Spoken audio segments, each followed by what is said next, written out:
We can start now.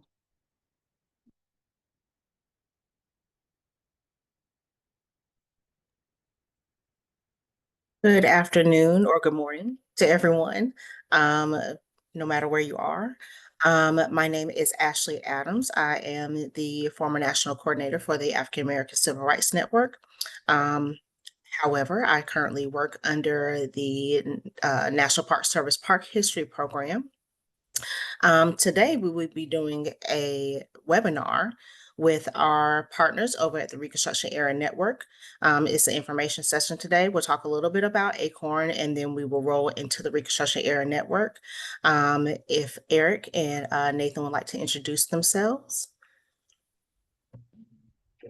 Hi, my name is Eric Ellis. I am one of the historians here at Reconstruction Era, as well as the Reconstruction Era Historic Network. And this is Nathan. Hey, everybody. Good to meet y'all. My name is Nathan Betcher. I am the Resource Program Manager here at Reconstruction Era National Historical Park. I'm also the National Coordinator for the Reconstruction Era National Historic Network. And we're really glad to be here to present to you all. Thank you so much. And we also have Ariel Roy as well as Malcolm Cameron on today, who will be monitoring the chat. We do ask that you hold all questions until the end when we will have a question and answer portion. We'll move to the next slide. All right. So the African American Civil Rights Network was signed into, the act was signed into Congress in 2017. And we are authorized to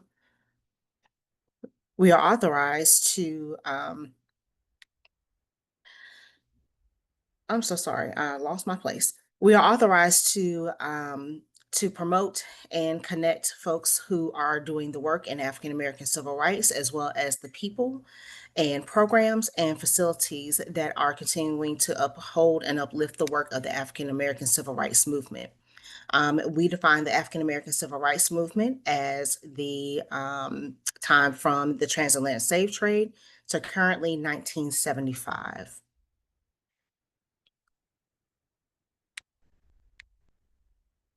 You can move to the next slide, Ariel. So the goals of the Act are to recognize the importance of the African American civil rights movement and civil rights histories, along with the sacrifices that were made by people who fought for equality, along with the relevance of the civil rights movement to today.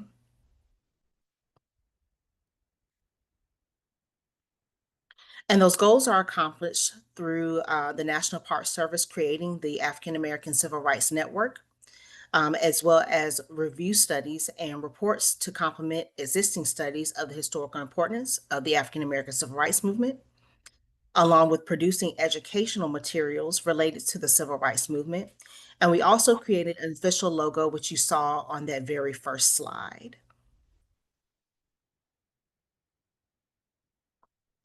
So this is a current site map of our network members. We currently have 215 members. As you all are aware, the network unfortunately sunset in January 8, 2025. However, we are still continuing to do the work and we are still continuing to uplift the members that we have. And thank you so much to our members for continuing to do the important work of uplifting the stories and the importance of the African American civil rights movement.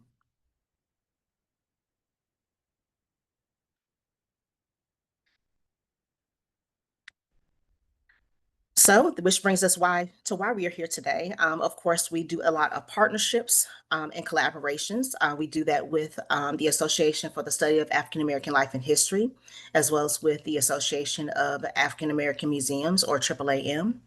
But we also do that across the National Park Service as well. We collaborate with the Reconstruction Era Network, or Reconstruction Era Park, which they are here today on exploring how the Reconstruction Era events, including the Civil Rights Act of 1875, Plessy versus Ferguson, laid the groundwork for civil rights. We also do some cross-network collaboration with our Reconstruction Era Network, as well as we do social media posts that highlight both the Reconstruction Era Network as well as the Reconstruction Era Park. We also collaborate with Network to Freedom, and we explore the evolution from slavery to freedom seeking to the civil rights protests and equality. We also do collaborative sessions at conferences such as AAAM and ASALH, and they promote the network, and we also promote the Network to Freedom grants that they have available when they do the grant cycles.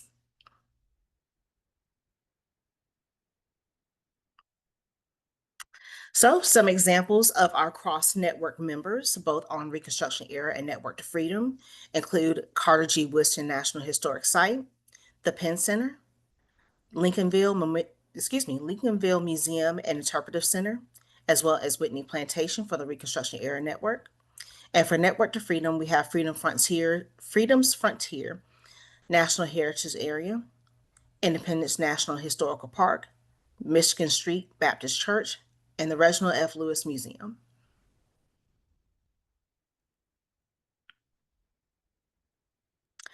So without further ado, we will allow for the Reconstruction Era Network to take over. We hope that you all find some value in what they're presenting and also to join their network, fingers crossed, to be able to have some more cross-network collaboration.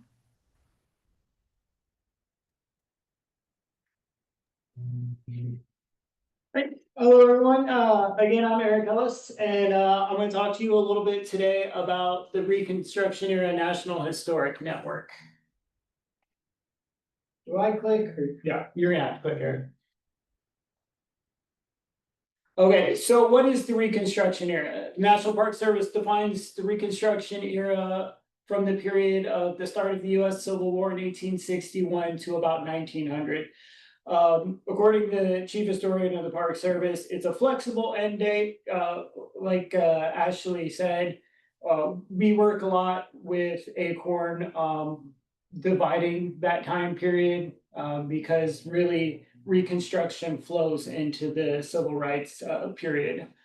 But Reconstruction Era is the historic period in the United States where the integration of newly freed African Americans into American society occurs. That's political, economic, labor systems, social systems, and really that process that it took to incorporate these people into the community of the United States. And it's an ongoing process still to this day. And again, that cross with Civil Rights Network exists. Go ahead, Ariel.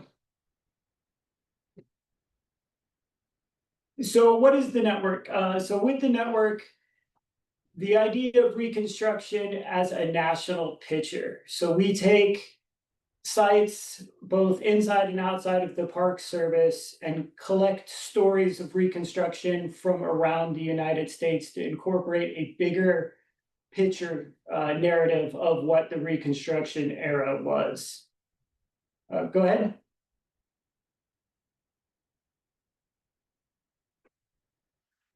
So we have different types of network sites, property, facility, and program. What we do is inclusion into the Reconstruction Era National Historic Network offers this overview of people, places, and events associated with Reconstruction across the United States. Again, that bigger picture of Reconstruction as a national narrative instead of more of just here in South Carolina or in the American South. Go ahead. So as of July 2025, we have 128 sites that are included into the network. These include parks from National Park Service, museums, HBCUs, houses, churches, historic parks, districts, and even completely virtual programs and spaces. This encompasses 27 states, including the District of Columbia. Good. And here's a map of our sites. You see we're holding strong in South Carolina. What it doesn't show updated is California. Actually, one of our newest sites are in California. So we are finally, spreading out coast to coast and filling in those states one by one as we can find them. So if you can think of one in one of those gray states, you let us know. Go ahead. And if you go to our Discover the Network website on our webpage, we have an interactive map of our network site locations that'll come up. There's the QR code that'll take you directly to the map. And as you can see, we're pretty spread out across the country, but we're always looking for more. And so as you go to this main map on our webpage, if you were to click on any one of these individual points, it'll pull up a short synopsis of the site.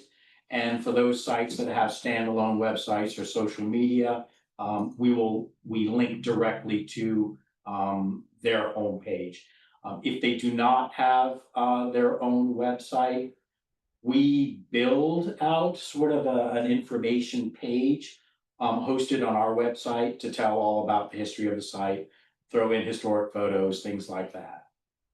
Directions too, if it's a place that you can go visit. There are certain cemeteries which don't necessarily have a very robust web page, so we do have directions, hours, things like that, if you did want to go visit. Good. So as you can see from our establishment in 2019, we have had pretty steady growth. Of course, for majority of our time as the network, majority of our sites were within the National Park Service. And just this year, we've actually grown to where community sites have surpassed our number of national park sites, which is a really cool thing that we are expanding past just the Park Service. Go ahead. Okay, and here are a couple examples of sites within the network. We have the Eatonville Community, Olivewood Cemetery, Alabama State Capitol, to name a few. Honey Hill Battlefield, which is here in Ridgeland, South Carolina. Sumner Hall is a GAR hall in Maryland. The Charles Sumner School in Washington, D.C., and the Lincolnville Museum in Florida. Go ahead. Okay, so criteria for joining the network. So all units and programs of the National Park Service that are determined by the Secretary to relate to the Reconstruction era. So really anything that tells the story of Reconstruction or is a site related to the Reconstruction period. And so this is language pulled verbatim from the Dingle Act, which created the network. So it's sort of dry, but not as legalese as you would think coming from a piece of legislation. 90% of our applicants are going to fall within criteria B or C. A is exclusively for Park Service sites. B or C is what our private or community sites will apply under. And really, you don't have to worry about it. Are you telling a Reconstruction story? And is it a verifiable Reconstruction story? If it is, we can find a way to make you meet the criteria. As well as sites that are on the registry that are determined to be from the Reconstruction period. Go ahead.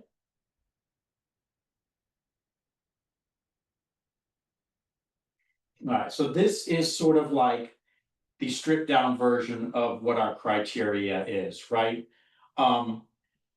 If you're telling a Reconstruction story, boom, that's it. If you are not open to the public or not having any public facing programming or interpretation, you do have to be listed on the National Register or eligible to be listed on the National Register. And really the most important thing of all is owner permission. A lot of people are excited about the network, so they proactively put in an application for a site, and the site has no idea that that has happened. So we need owner permission prior to that. And all of these sort of things, we have sort of a package that we can send out with sample letters of consent, sample application packages that have come into us. It is quite simple. Good. Okay, values of the network and membership in the network. The aspect again that Reconstruction didn't just take place in the South. Again, it's a national story. It happened everywhere from coast to coast. Different stories collected to make a larger narrative. We emphasize the accomplishments of all citizens, meaning, again, Reconstruction in the West was different. Incorporation of indigenous peoples and Asian Pacific Islander immigrants are all some aspects that we're trying to build into the network as well. And again, these stories of Reconstruction and this integration into American society are just as important today as they were right then. As you see, the UAW poster, we seek the freedom in 1963, promised in 1863. And one of the things that we really like to emphasize is, with a topic like Reconstruction, it's very easy to sort of get hung up in the higher national state politics of the period, but really it is the farmers, the homesteaders, doctors, midwives, railway workers, business owners, lawyers. They're the normal, everyday people that are making extraordinary things happen during a time that is extremely challenging. And people relate to those stories, right? So those are the types of stories that we really seek to commemorate and share to a wider audience. Go ahead. Oh, and this is more of a definition of sites that we have in the network, the properties, facilities, and programs. Like I said before, we have completely virtual spaces and programs that are more public-facing programs that interpret the Reconstruction period. Facilities, then we're looking at sites that were existent in the Reconstruction period and are on the registry. And then properties as well, incorporating are associated with a significant individual or group dealing with the Reconstruction period. So you might have a modern facility, say a museum that is just opened up last year or something like that. Don't let these categories sort of throw you off. They're more for internal tracking. But just because your museum is only a year old doesn't mean it's not eligible, right? It's not old enough for the National Register. But if you're telling the story through interpretation, through site tours or educational curriculum, boom, then you qualify to be included on the network. Go ahead. Okay, here's an example of some of the facilities in the network. You have the Garvin House, historic Mitchellville, the African American Civil War Museum, and the Museum of the Reconstruction Era, or the Woodrow Wilson Family Home. Go ahead. And then here we have the properties. These are, of course, properties that were listed on the register from the Reconstruction period. We have First African here in Beaufort, the Hamburg, Carval, and South Carolina State, and a couple others. Yeah, so the middle picture on the top row is actually the Gilmore Cabin at Montpelier. And so, we're getting out there to these really high visibility sites are starting to come around, and starting to tell these stories that were never told before. So it's really nice when you do see a high visibility place that is, associated with one of the founding fathers. Now all of a sudden starting to move in the direction of a more inclusive story. So we were very happy to get them to apply to the network. And then the top right hand corner is in Austin, Texas. Good. And then here we have programs, and if you look at the 1838 Black Metropolis project, that is a 100% digital program. It's really awesome what they have told the story of Black history in the Philadelphia area. We have the Texas Freedom Project, the Ivy Creek, DC Legacy Project, Plessy and Ferguson Foundation, and of course, the Lincolnville Preservation and Historical Society. Go ahead. Okay. Registry, the National Register of Historic Places eligibility, listed or determined for eligibility on the National Register. And of course, it is on the register or eligible for the register, and we can work with prospective sites to build a nomination for the National Registry. Go ahead. Benefits. One of the biggest benefits for joining the network, of course, is the recognition, the use of our logo and promotional materials. A lot of the times, a lot of our sites, it's a big thing for them, is to be able to slap the network logo on their site and have some sort of association with the Park Service and the network. But reaching out and helping more hands-on with technical assistance in the form of, we've gone and done some preservation work. We reached out with Lincolnville a year or two ago. Yeah, not too. And they had the town of Lincolnville had stored all of their city records in an old firehouse that over time just let the elements in, and we were able to go in there and help rescue as many documents as we could from that. This also goes out to, we have a visual information specialist that can help with some stuff like that, preservation work, research, a lot of aspects of technical assistance that we can offer, assistance with educational resources for programming and stuff like that. We do a lot of programming. We go out as much as we can to some of our network sites. We'll table, we'll offer information seminars, stuff like that. And of course, like I said, research and scholarship. I'm always looking to look something up and go down a rabbit hole. Go ahead. Okay, the case study with Lincolnville. So Lincolnville is just north of the Charleston Peninsula. It was established as a Black settlement in 1867, about 628 acres. It was chartered in 1889, and to this point, Lincolnville has always had a Black mayor. So that's a really cool aspect of Lincolnville. The Lincolnville Society was formed in 2021 because of pressure from development around it. Literally, the city of Somerville has grown up around it and pressured it moving in. So they joined the network in 2022. Go ahead.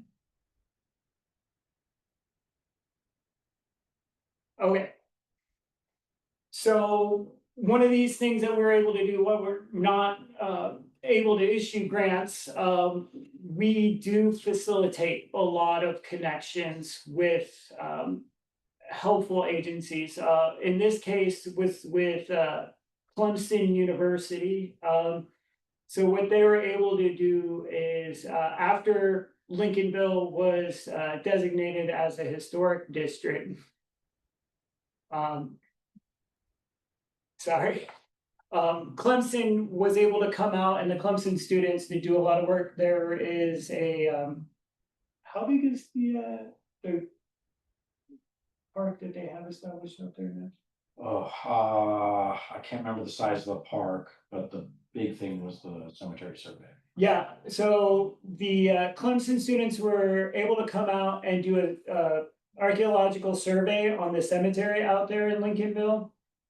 And as you could see in the picture of the cemetery, you could kind of see how that development is encroaching on their space.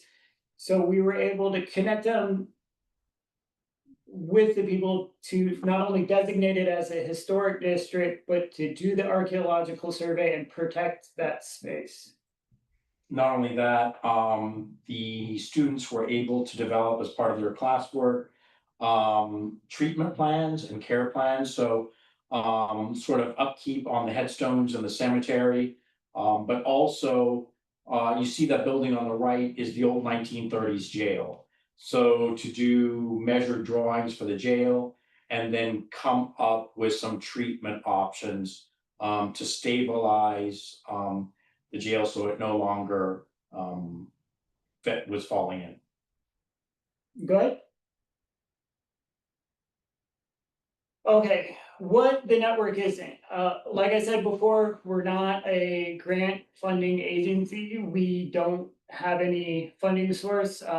We're not any sort of bureaucracy. None of our network sites have to report to us on what they're doing, what programs they're doing. We don't, force any sites to change anything they're doing. And of course, we don't consider sites as the minor league for the MPS. You're not part of the MPS, but you are part of the network, which is different. Go ahead. Okay, the application process. So prospective sites can apply at any time. It's a very simple application process. It's a 2-page Word document.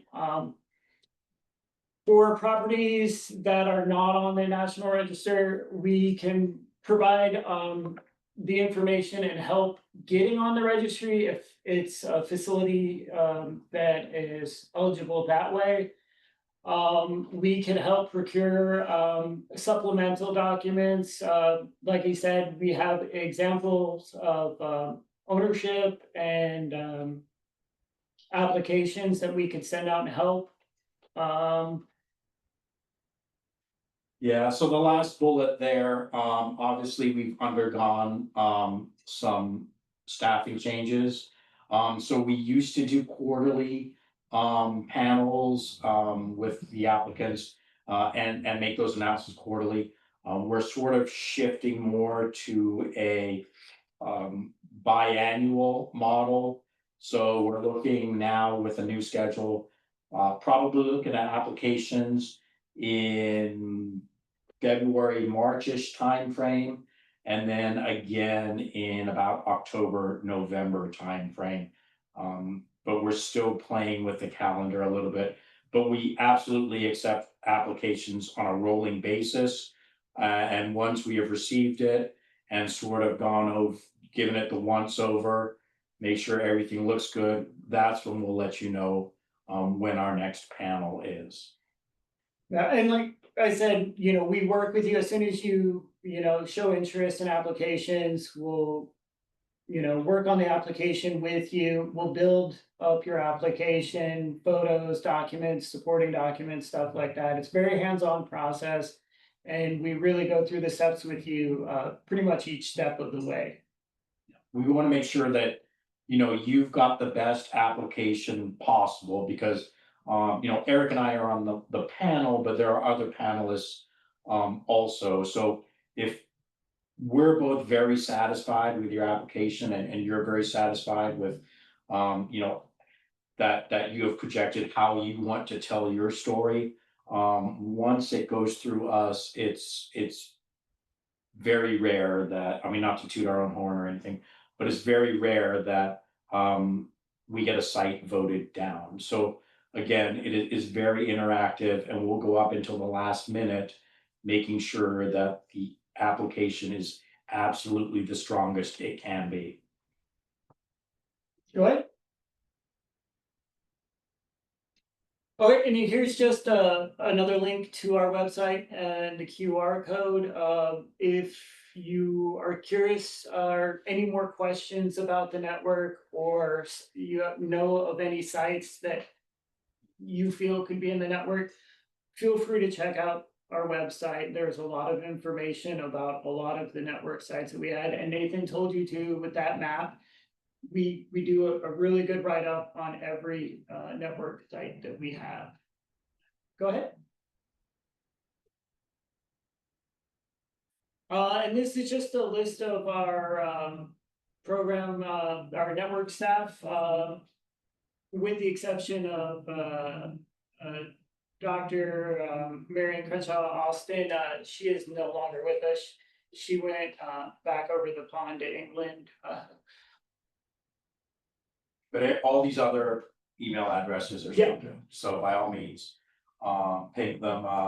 We all have access to the shared generic information email box. So if one of us is out of the office, if you send it to that, we've got multiple people who can check that email. So we stay on top of that one very regularly.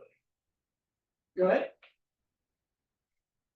And then, of course, we always like to give a shout out to the other networks because, like we said, we work very closely with the Underground Railroad Network to Freedom and Acorn. And if you go to the next slide, there we go. Yeah. So timeline. I guess chronologically, we are the youngest network. We were established in 2019. But we are thematically fitting right in the middle. And you could see right what Underground Railroad Network Freedom's talking about and Acorn is talking about. It's all one story. It's all part of the broader arc of history. So we fit in very nicely. And not only that, the staffs of all of the networks love to hang out and chat with each other. So if you've got questions, and you forgot to write down our emails or anything like that, if you reach out to Acorn folks or Underground Railroad folks, they will get stuff to us, and we get stuff out to them if anyone contacts us here in the park. We're all one big happy family. Yeah, and then a lot of times too, especially when we're out doing programming somewhere, we'll have people come up, I have this site, and I'll be like, that's an amazing site. But that doesn't work for our network. And we'll be like, let me put you in contact with Network to Freedom or Acorn, and let's get the ball rolling to get you in one of these programs. Go ahead.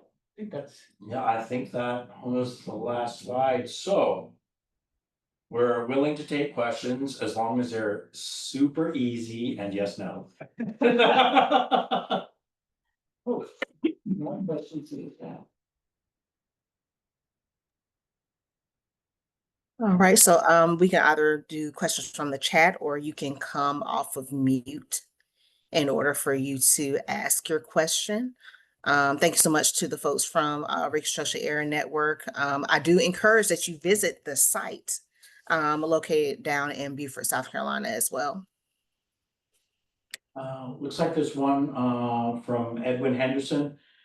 Is there cross-pollination? Actually, yes, there is. One of the things that we've all been working on is how do we recognize these sites that are across multiple networks? And that's sort of a pet project of ours. But there are quite a few sites that are in the network, that are in Reconstruction Network, that would fit easily within Acorn and vice versa. And that's where we work closely together to make sure that we have handed off the information correctly or answered any questions that have come in to find out about the other network. But yes, we look forward to having as many cross sites as possible.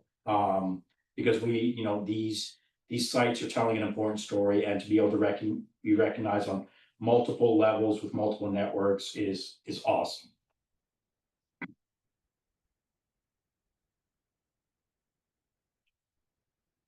And then I think Linda has a question. I don't know if you have to take her off mute or she could take herself off mute. Yeah. Are you ready for my question? Yes, ma'am. Okay, I worked over the last year and a half with an owner of a property in Dallas, Texas.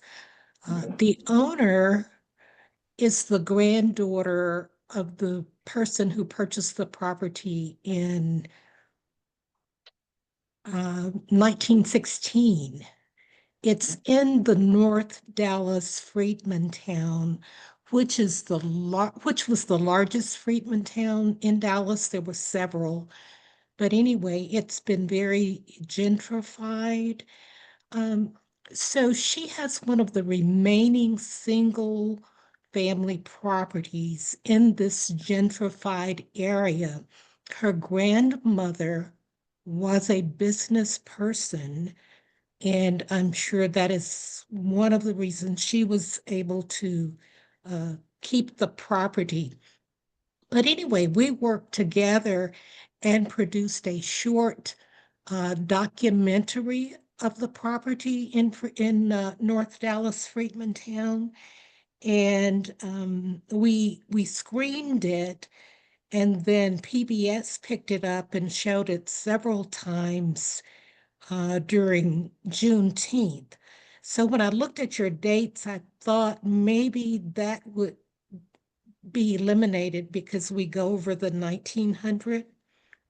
But I'm sure the house was there before the woman purchased it in 1916. So that was my interest, thinking of getting this particular documentary included with this particular project.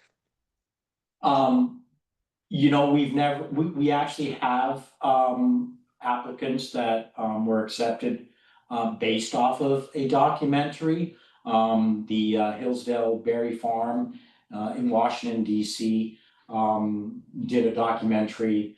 I think as long as thematically it sort of fits with us, we are talking about land ownership, economic agency.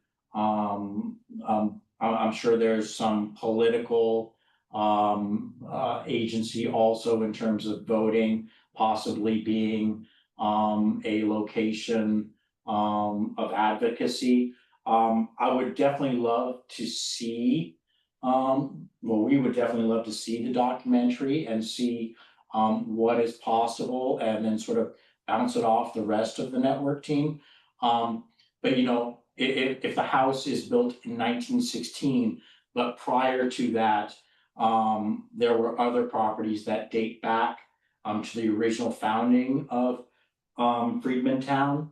So, maybe there was a house there in 1870, and the lot was owned by a Black family, and the house burns down in 1903, and a new house is built. But if there's that continuous through line of Black land ownership or businessmen and women owning the property, there's a very strong possibility there. So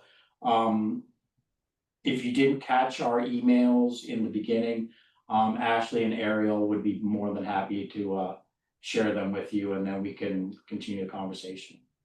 Thank you. I love a good documentary. Yeah. Thank you.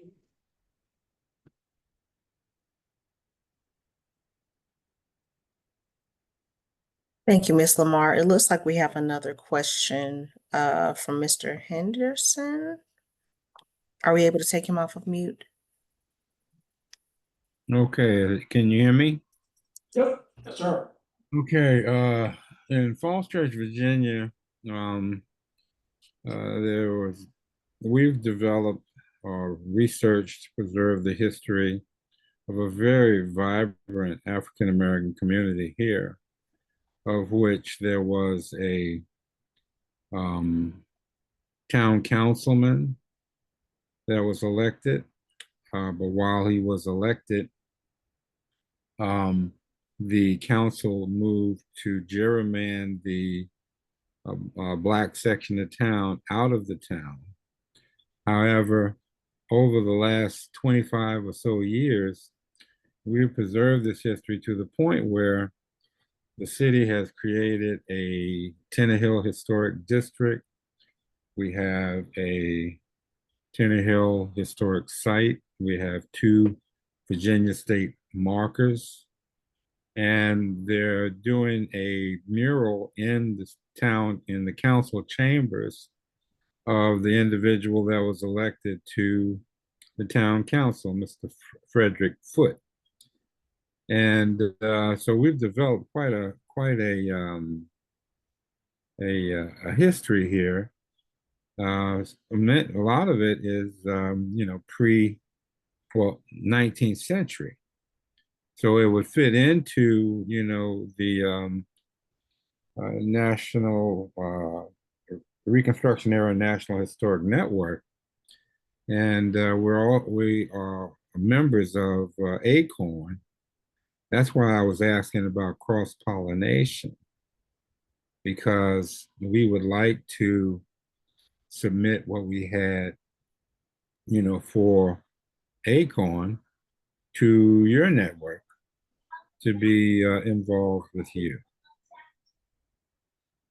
Absolutely. Now, so is your affiliation, is there like a historical society? Was it Tenner Hill? Tenner Hill Heritage Okay. Foundation, yes. Okay, so you would be applying as Tenner Hill Heritage Foundation Yeah. as sort of the program. And then that would be it. And then your application would talk about the story of Tenner Hill. Not only your existing footprint, so to speak, in terms of interpretation, historic markers, murals, and programs, but also anything you've got planned in the future, right? So although the mural is not up right now and hasn't been completed, you can talk about that as your future plans for the foundation.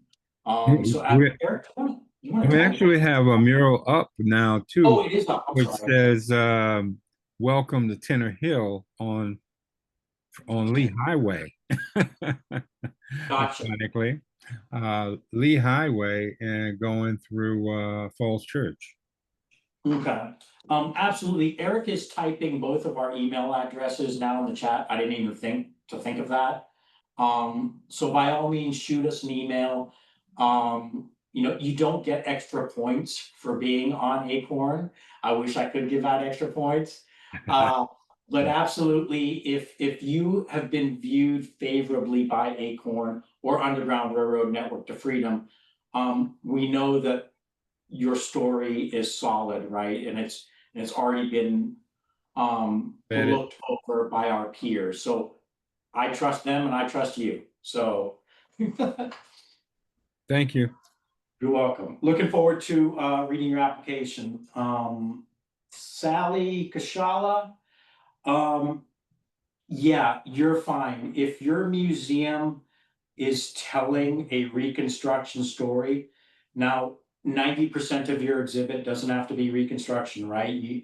You as long as you're devoting a certain amount of floor space to a Reconstruction story, that's fine.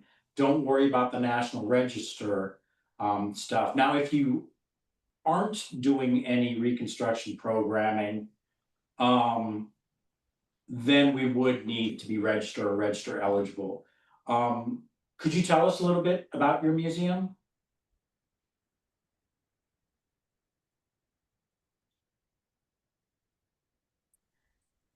Yes, hi. Thank you so much for this webinar. So we are a museum of African American history located in Little Rock, Arkansas. And our building does, or our museum and our exhibit does cover a portion of the building's history.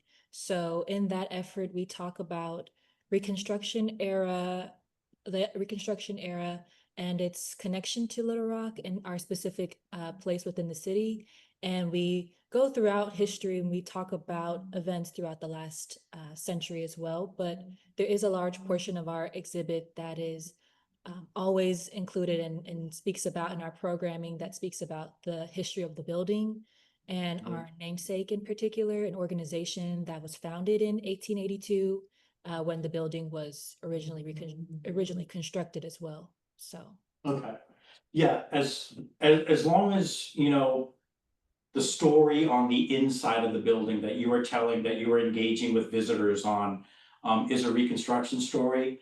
I'm a buildings guy myself at heart, but in this case, I care less about the building and more about the stories that you all are telling. So, absolutely. What is the name of your museum?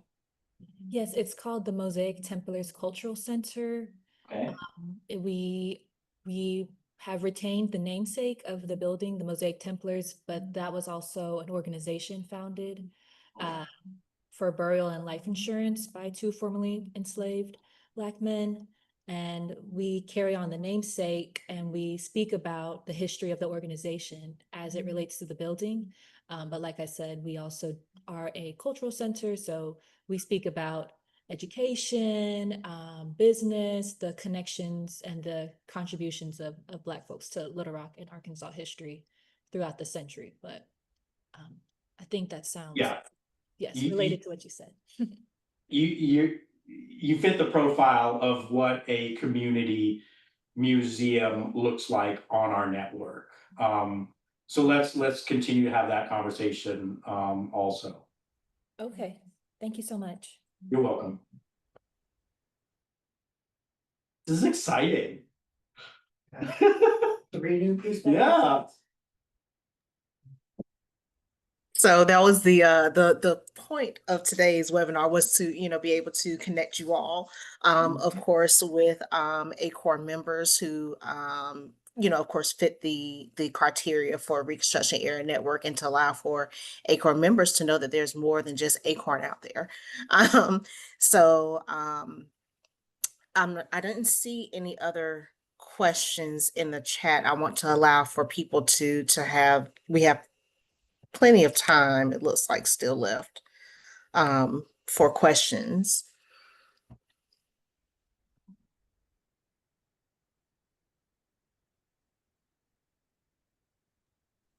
So if all hearts and minds are clear.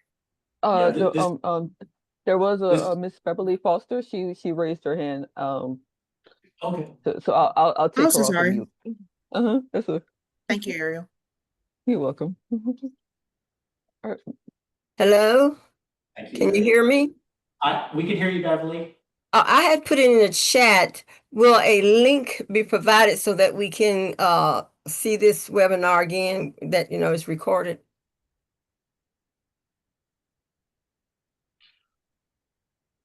That's more of Ariel and Ashley, I think. Yeah. Yes, we are currently recording the webinar to send out. To send us a link so we can review it again. Yes, ma'am. All right, thank you. No problem. Appreciate the shout out from Larry. That's awesome. So this is the point in the presentation where we're kind of dying on or running out of questions. Like, we either killed it or we were super informative and we answered everything ahead of time. So I think we are good. I don't see any more questions. And I'm glad that Larry, I'm glad that you're able to get some information for the website. They have a great website.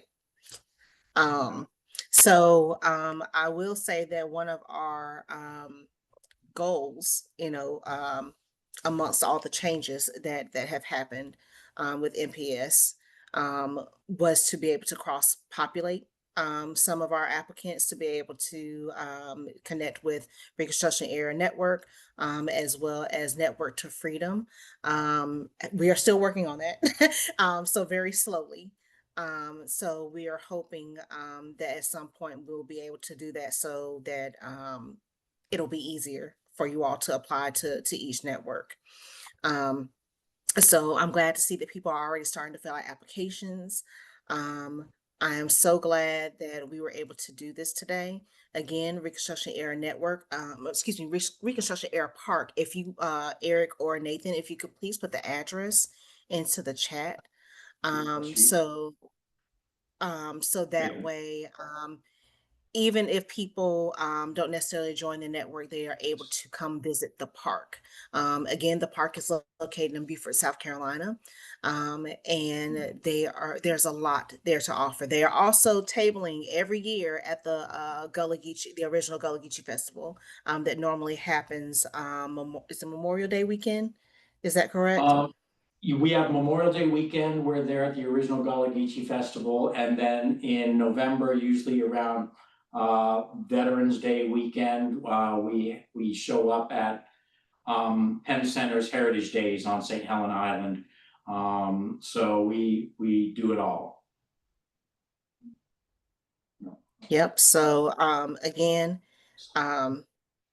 we will they will love to have you to come visit the park, but also to apply to the network itself.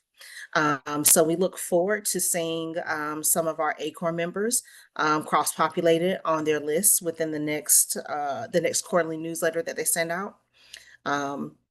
So if you all don't have any questions, we are going to send you on your way.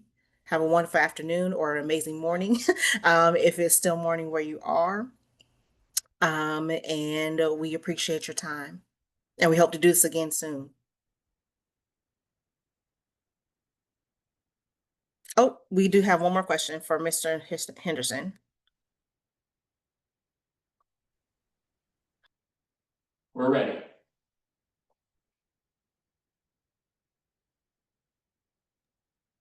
I think you can unmute yourself, Mr. Henderson. Where is the Reconstruction Area Park again in South Carolina? We're in beautiful downtown Beaufort. In Beaufort, okay. Yes, sir. So in between Savannah and Charleston. So we're a little hidden gem, but we'd love to see you down here. Yeah, I think it's something I can put on my calendar. You said Memorial Day weekend, the Memorial Gullah Day Geechee weekend. Festival. Pardon? But Yes, that's the original Gullah Festival is usually around Memorial Day weekend. And then the Heritage Days Festival is usually around Veterans Day weekend. okay. We like festivals down here. And 706 Craven Street, Beaufort, that's the address? Yes, sir. That's our visitor center. Let me get that. And if you just Google National Park, Beaufort, South Carolina, you'll come right to our website. Okay. All right, thank you. You're welcome.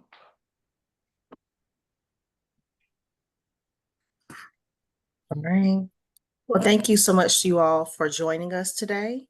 And thank you to Nathan and Eric for giving such an amazing presentation. And hopefully, fingers crossed, we have quite a few applicants that come through. Again, thank you so much for your time. And again, my name is Ashley Adams. And thank you again to Nathan Betcher and Eric Ellis. And emails, of course, are located in the chat, and we will be sending out a recording of this presentation. All right, y'all have a wonderful day. All right, bye all. Thank you. Bye. Yes.